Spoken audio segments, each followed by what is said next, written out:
Hi everyone, in this video I will show you how to replace the red heating roller on the fuser unit on some Samsung printers like the CLP-360, CLP-365 and also the Wi-Fi variant C460W, C410 and HP150A. So there are lots of different printers that use this little fuser unit. So let's start doing this. And this video is not about removing the fuser unit from the printer and taking it back in the printer. I have done a video on how to do that. If you want, you can find it in the video description. So we are just starting here with a fuser unit that has been removed from a printer that we're working on. So this video will show you how to replace only the red heating roller and not the black pressure roller that is behind here. So you can see that black roller over there, because it's much rarer that that roller gets damaged, and also to replace that roller is such a pain that you cannot imagine. So I will not even cover how to replace that roller.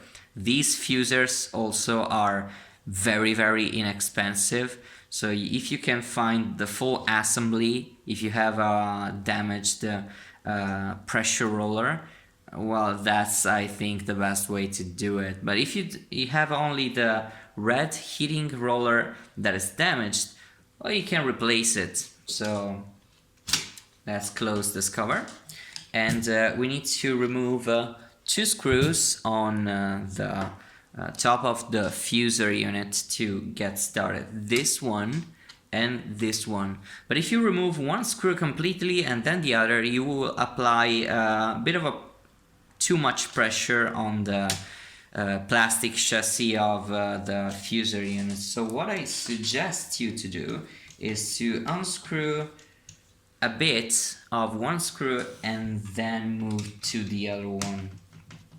So do the same thing with the other screw, then move back to this one and remove it completely.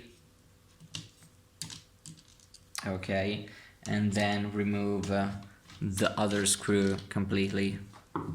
Okay, so now we can separate the two parts of the fuser unit. So the one with the electronics inside, the heating roller and other stuff, and the other side that has the pressure roller and the pressure springs, and those springs are the main reason why it's a pain to get removed. So at this point you just flip this over and remove the fuser unit from this hinge over here, and then take it out from this other hinge over here. Okay, so at this point we have here the roller that we want to replace. But before removing the roller, you can see that it's just placed on top of here. We have to remove some things. First, this cover and this cover. So you just need to apply some tension here and remove this cover. You have to pay attention to the clips on this cover. These clips are important and that cover is important. You just have to do it the same thing on the other side. If you can't remove it from the top side, you can do it even on the lower side. You can clearly see the two clips on the bottom side. So attempt, yeah, it's much better. Okay, and remove the other clip. So now we need to disconnect the heating lamp inside of the heating roller, and to do it, you can do it before or after unscrewing the lamp. I suggest you do it before unscrewing the lamp, because if you twist these connectors too much, removing the connector, you can actually break the lamp, and it's a very bad thing to do. So just need to push this lever down with a flathead screwdriver and remove the connector, as you can see. Same thing on the other side, even though I remember this was a bit of a pain to remove. Okay, no. On this one was pretty easy. Okay, so now we need to remove those two screws.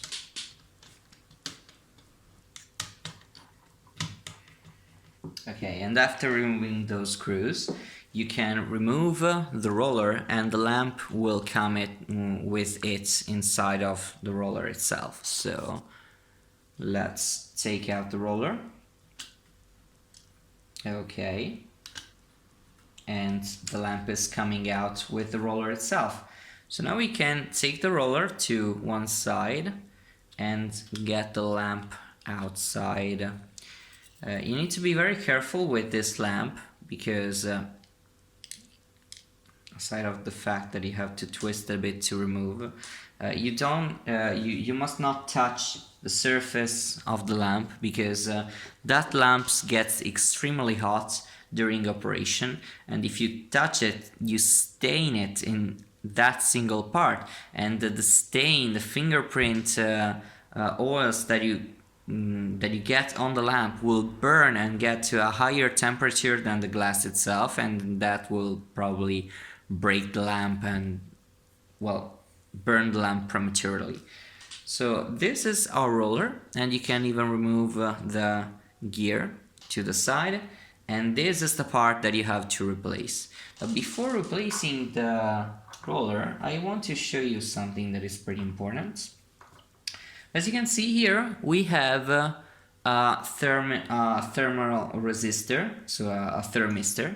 This is the component that is responsible for detecting the temperature of the fusor unit. And sometimes, like in this case, there's a little amount of toner that is placed on top of it and stuck on top of it. And you can actually remove that toner with your fingernails in most of the cases, but you must not twist or bend the thermistor too much, because you could damage the thermistor, and if you damage the thermistor, well, you have to replace it, and good luck finding one. So yeah, so at this point I will take the gear back on this roller and get the heating element back inside of the roller without touching it. Well, you can touch the ends, not the glass part. Okay, so at this point we can drop it inside here. Heating element is in place, the roller is in place correctly, it is touching the thermistor, that is very important.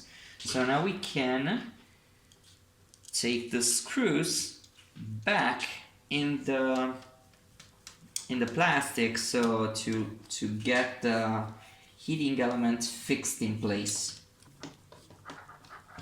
Okay, so at this point we need to reconnect these two connectors.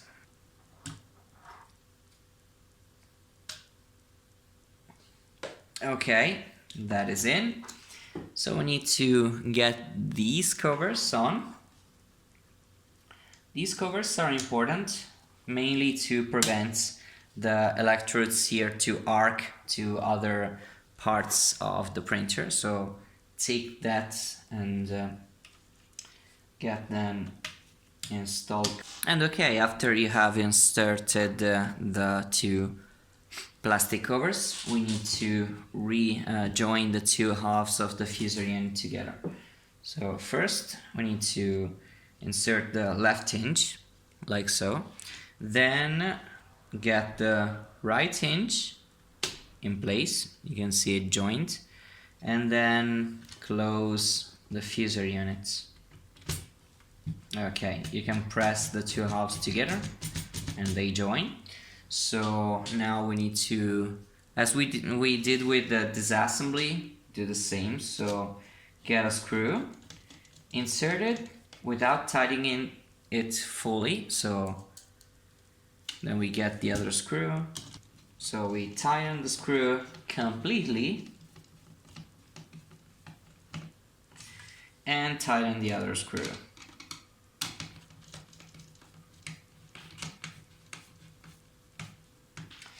And now we successfully replaced the heating element, the heating roller, the heat roller, whatever you want to call it, in this fuser unit. So thank you for watching. I hope this has been useful for you. If you find it useful, you may consider sharing the video to help out the channel. If you want to watch other videos about printer repair, definitely check the other ones. I have a lot of videos on repairing printers on this channel, and you can even subscribe to be notified whenever I post another printer repair video. So thank you for watching again, and see you in the next video.